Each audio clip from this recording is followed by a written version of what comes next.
Alright, so ngayon ibabalik natin yung ito, bar and side mirror natin. So okay pa to, hindi ko binibenta yan. Natago ko lang. Ito pa yung isa. Ayan. No, so nagre-record lang tayo ng audio ngayon dahil mahina yung audio nito. Itong video na to. So ito, taste muna dito sa yung kabitan natin to. So tanggalin na muna natin itong pinaka bar end. So pagtatanggal ng tornilyo nito, no, so palagi siyang counterclockwise sa lahat ng tornilyo, bukod lang sa mga side mirror kasi iba-iba yung mga side mirror na yan, mga thread ng side mirror. Ito yung tornilyo ko, stainless na yan. Sa mga gusto rin magpalit ng stainless, ayan, ito rin yung stock ko, tinatabi ko pa. Gusto magpalit ng stainless, dalhin nyo lang yung stock sa mga tindahan ng tornilyo, tapos pakita nyo yan, ayan, ganyan ang kailangan nyo kamo. Then ako, ganun lang din ginawa ko. Ito binigay sa akin, so halos parehas naman siya. Right, tanggal na parehas ng bar end. So kakabit na muna natin yung side mirror bago natin tanggalin yung pinaka side mirror natin dun sa may taas na yan. Right, ito yung bar and side mirror natin. Maganda pa. So banda rito sa may throttle, kailangan natin ng mga washer. Actually parehas naman, kailangan natin ng washer parehas, pero iba dito sa may throttle, ano, kailangan natin ng mas marami. So sa 2, 3, 4, 5, 6. So 6 to, una kong nilagay, so sinubukan ko lang muna.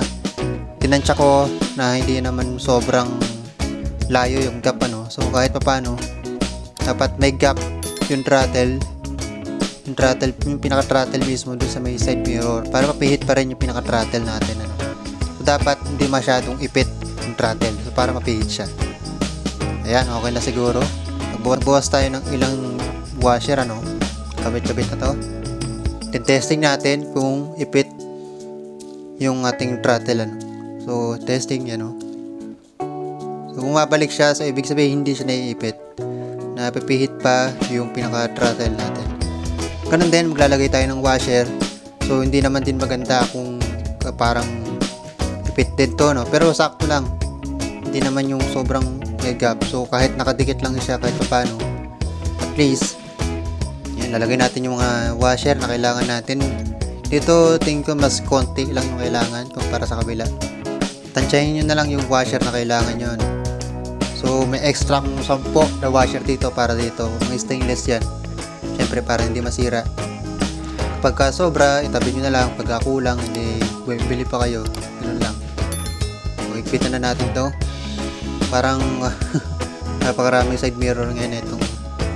Matagal na akong gumagamit ng bar and side mirror at matagal na akong mabiyahe gamit ng bar and side mirror na yan.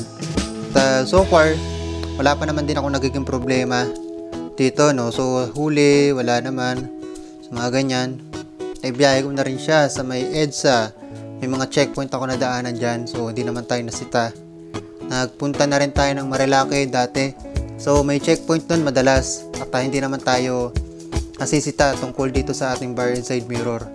So sa north wala naman masyadong checkpoint dyan, so may ilan man pero kukunti lang. Hindi pa tayo na checkpoint dyan. At ayun nga, even sa LTO nagparehistro na tayo dyan nagamit ng bar and side mirror at hindi tayo sinita. Hindi rin tayo sinita rito sa may bar and side mirror natin, ano. So hindi naman nila sinabi na palitan mo yan, bawal yan. So kahit paano, pinayagan nila, no. So ibig sabihin, may nadaan tayo ng EDSA, maraming MMDA dyan, naman tayo ng Marilake, so mostly puro LTO na dyan, okay naman. Syempre sa mga police na checkpoint, hindi nila gagalawin yan. Mostly safety naman ang chinecheck nila, no. Yung syempre yung lisensya, papel, helmet, yung ganun lang sa mga police.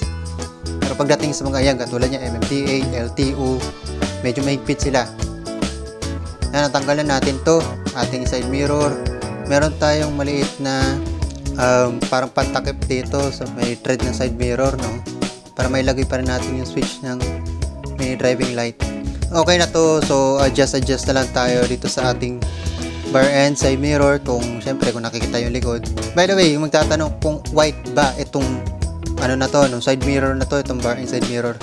Actually tinignan ko, kinumpare ko yung stock na side mirror tsaka itong bar and side mirror, mas wide po itong bar and side mirror. Kung wide na, sa tingin nyo yung wide na yung mga stock, mas wide po itong bar and side mirror. Yung mga accessories nito, no, so nandito pa, nakatabi to.